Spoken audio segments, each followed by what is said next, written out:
सो अभी तक हमने फर्स्ट ऑर्डर और सेकंड ऑर्डर सिस्टम का रिस्पॉन्स तो देखा है। सो पोल्स प्लॉट और उसके करस्पॉन्डिंग टाइम प्लॉट जो है वो बेसिकली अब हम देखते हैं इनका रिलेशनशिप। तो इसके लिए बड़ी एक अच्छी एप्लीकेशन है which will show you all the relationships. So अभी यहाँ पे अगर देखें तो we have only one pole here and that one pole is at real axis. So हमने बात की हुई है कि जब भी अकेला एक पोल होगा that will always be at real axis, वो पूरे रियल एक्सिस पे होगा, इससे हट के कभी भी अकेला पोल नहीं हो सकता। So that real pole is at s is equal to -1। Okay, so -1 पे है तो ये decaying exponential e raise to power -1t या e raise to power -t का डिकेइंग एक्सपोनेंशियल जनरेट कर रहा है। सो एट दिस टाइम, अब ऑब्वियसली फर्स्ट ऑर्डर सिस्टम में सिंगल पोल के साथ, तो यहाँ पे टाइम कांस्टेंट की भी हम बात करेंगे। डिकेइंग एक्सपोनेंशियल फंक्शन है, तो टाइम कांस्टेंट की अगर बात करें तो टाइम कांस्टेंट इसका होगा ऑलमोस्ट 1 सेकेंड। सो यहाँ पे देखें कि यहाँ पे 1 सेकेंड पे ऑलमोस्ट ये अपना 37% वैल्यू तक डिके हो चुका हुआ है। फाइनल वैल्यू का 37% तक। ओके, सो 0.37 तक जो है वो ऑलमोस्ट इसकी वैल्यू है एट 1 सेकेंड। ओके, सो ये टाइम कांस्टेंट भी है डिकेइंग एक्सपोनेंशियल के केस में हमने देखा, तो सिंगल पोल है। और यहाँ पे हम इसकी स्टेबिलिटी भी देख सकते हैं कि ये सिस्टम स्टेबल है क्योंकि ये रिस्पॉन्स जीरो को डिके कर रहा है। नेक्स्ट अगर थोड़ा सा आगे इसमें चलें तो फॉर एग्जांपल जैसे अब यहाँ पे हमारे पास दो पोल्स हो गए। अब इस पॉइंट पे दो पोल्स हैं और दोनों पोल्स हम देखें तो दोनों पोल्स एक ही जगह पे हैं। ओके, रिपीटेड रूट्स हैं ये। ठीक है, सो रिपीटेड रूट्स का केस हमने अभी देखा है कि second order system, two poles हो गया तो ये सेकेंड ऑर्डर सिस्टम में कन्वर्ट हो गया। और repeated roots real and equal roots हैं ये, तो ये बेसिकली क्रिटिकली डैम्प्ड रिस्पॉन्स है। Okay, so critically damped response, अब इसमें देख लें कि बेसिकली ये राइज हुआ है लेकिन उसके बाद जल्दी ही ये डिके भी हो गया। ठीक है, सो क्रिटिकली डैम्प्ड रिस्पॉन्स के हिसाब से अब इसके अंदर जो है वो टू पोल्स का इफेक्ट आ रहा है। ठीक है, ये two poles at real axis repeated roots and still system is stable, so it is critically damped response. अच्छा, इसी से आगे थोड़ा सा चलते हैं। सो इस पॉइंट पे आपने देखा कि दोबारा से जो सा ये सिंगल पोल हो गया स्टेबल। अब पहले यहाँ पे -1 पे सिंगल पोल था तो आपने देखा था कि ये जो कर्व है ये जल्दी डिके कर रही थी। ठीक है, और जैसे ये -0.5 से और ओरिजिन की तरफ पोल की लोकेशन चली गई है तो अब यही जो डिकेइंग एक्सपोनेंशियल है ये जरा देर से डिके कर रहा है। सो दैट मीन्स कि जितना पोल जो सा वो ओरिजिन के करीब होता जाएगा उतना ही जो टाइम कांस्टेंट है उसका, वो उसका टाइम कांस्टेंट ज्यादा होता जाएगा, मतलब काफी देर के बाद वो डिके करना शुरू करेगा। और जितना पोल जो सा वो इमेजिनरी एक्सिस से दूर जाता जाएगा उतना ही टाइम कांस्टेंट छोटा होगा, मीन्स कि ये बहुत जल्दी डिके कर जाएगी कर्व। सो अब ये जो पोल ओरिजिन की तरफ मूव कर रहा है तो टाइम कांस्टेंट इंक्रीज हो रहा है, और हत्ता के जो सा ये पोल जब ओरिजिन पे पहुंचेगा so it will become the straight line. ठीक है जी, ये यूनिट स्टेप बन जाएगा। सो सी, जितना ये ओरिजिन के करीब है तो ये डिकेइंग एक्सपोनेंशियल का टाइम कांस्टेंट ज़्यादा होता जा रहा है कि काफ़ी देर बाद डिके कर रहा है, और जब ये बिल्कुल S is equal to zero हो जाएगा ओरिजिन पे पहुंचेगा so it will become straight line. And जैसे ही ओरिजिन ये क्रॉस करेगा और पॉजिटिव रियल एक्सिस पे आ गया है so the value now becomes e raise to power plus a t. So e raise to power plus a t is decaying increasing exponential, तो अब ये इसने इंक्रीज करना शुरू कर दिया and system is unstable. Okay, so basically जो origin है s is equal to zero पे पोल जो है that origin serves as boundary. This is the boundary between decaying exponential and increasing exponential. Okay, so ये इसके दरमियान origin as a boundary सर्व करेगा जो कि स्ट्रेट लाइन का बिहेवियर शो करता है। सो यू सी, जैसे जैसे हम पॉजिटिव एक्सिस में पॉजिटिव वैल्यू जो सा वो बढ़ती जाएगी पोल की तो उतना ही ये ज़्यादा जल्दी राइज करना शुरू कर देगा।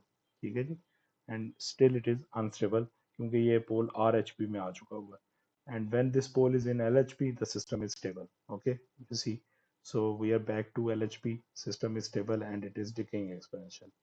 सो मेरा ख्याल है फर्स्ट ऑर्डर सिस्टम की चीज़ें काफ़ी आपको यहाँ पे क्लियर हो गई होंगी। नेक्स्ट अगर हम इसकी बात करें कि बेसिकली यहाँ टाइम पे भी आप देख सकते हैं। सो टाइम रिस्पांस आप ये हमने फाइनल टाइम इंक्रीज किया तो ये 25 सेकेंड्स के ऊपर लेट से के जाके ये काफ़ी ज़्यादा राइज कर चुका है।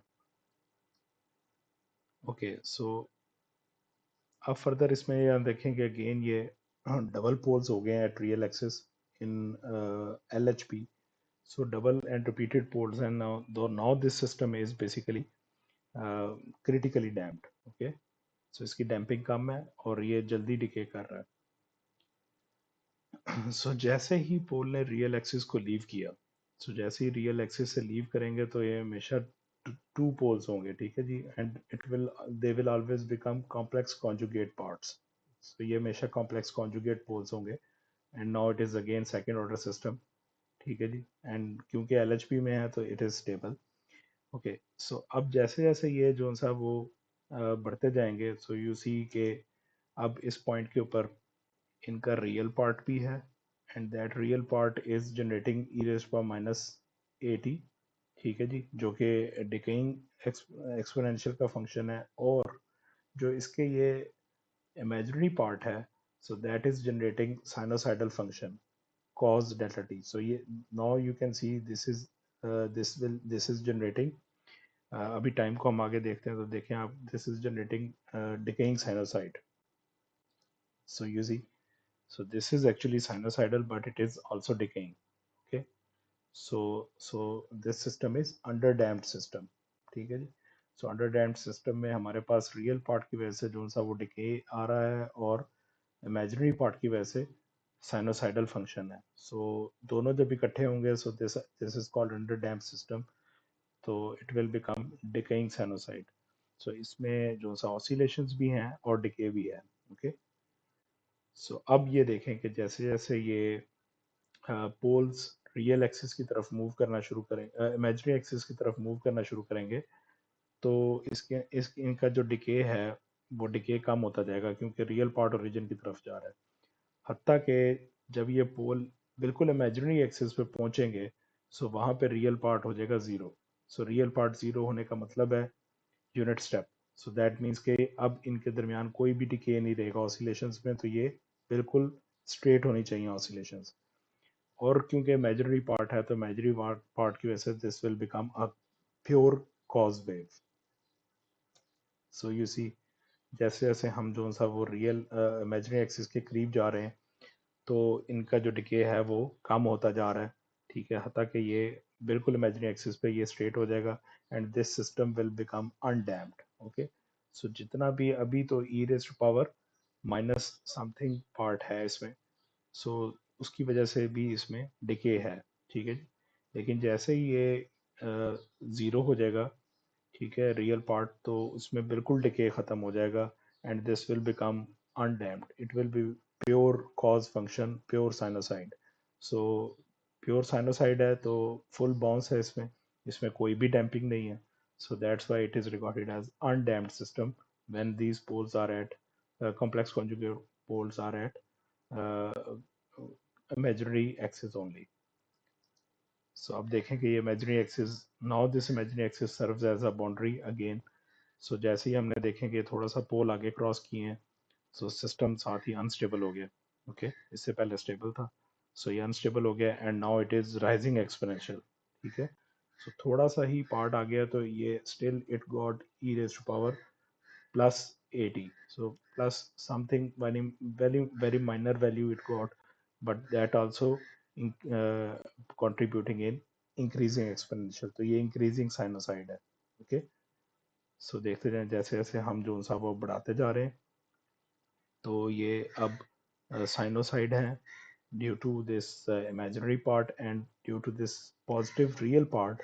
सो ई रेज पावर प्लस 80 का फैक्टर भी है, ठीक है जी. So now this system is called negatively damped, ठीक है जी. तो जब ये बिल्कुल इमेजिनरी एक्सिस पे पहुंचे तब ये अनडैम्प्ड था, ठीक है, जिसमें कोई डैम्पिंग नहीं थी. लेकिन अब जैसे ये पॉजिटिव साइड पे आ गया कि ये इनका जो साइनोसाइड्स का एम्पलीट्यूड है वो राइज करना शुरू कर गया, सो इसके अंदर डैम्पिंग जो है वो नेगेटिव हो गया. So we can say it as negatively damped and this system is unstable because poles are in RHP, and for due to that, because it has e raised to power plus 80 rising exponential part, ठीक है जी. सो देखें कि जितना जितना हम फिर इस साइड पे ओरिजिन के करीब जा रहे हैं, इमेजिनरी एक्सिस के करीब जा रहे हैं, उतना ही ये इसमें फिर जो डैम्पिंग है वो ज़्यादा आनी शुरू हो गई है. हत्ता कि जैसे ही हम इमेजिनरी एक्सिस क्रॉस करेंगे तो इसमें डैम्पिंग जो है वो डैम्पिंग का इफेक्ट आ गया बिकॉज टेके आ गया है ई rays power minus A T की वजह से। सो इस पॉइंट पे आप देख सकते हैं कि now it is a pure under damped system. So इसके अंदर डिकेइंग साइनोसाइड है। सो फॉर एग्जांपल अगर हमारे पास अब मल्टीपल पोल्स हों, लेट्स से कि ये 6 पोल्स हैं तो ये 6 ऑर्डर सिस्टम है। तो 6 ऑर्डर सिस्टम के अंदर देखें कि हमने वही बात की है कि सारे के सारे पोल्स अगर हमारे पास एल एच पी में होंगे तो सिस्टम स्टेबल होगा। तो ये आप देख रहे हैं कि सिस्टम स्टेबल है।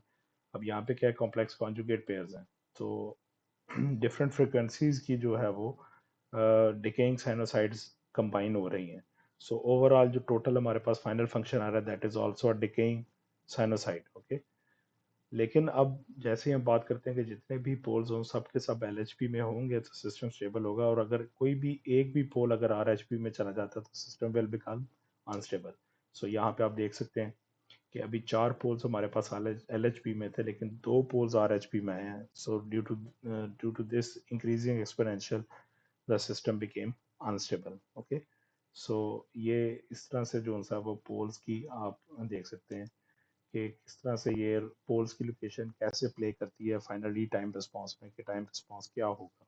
ये आपने सारी इसकी एक्सप्लेनेशन देखी है, तो अब आप एक दफ़ा फ्लो में ये देखें कि किस तरह से पोल की लोकेशन चेंज हो रही है और टाइम रिस्पांस में चेंज आ रहा है।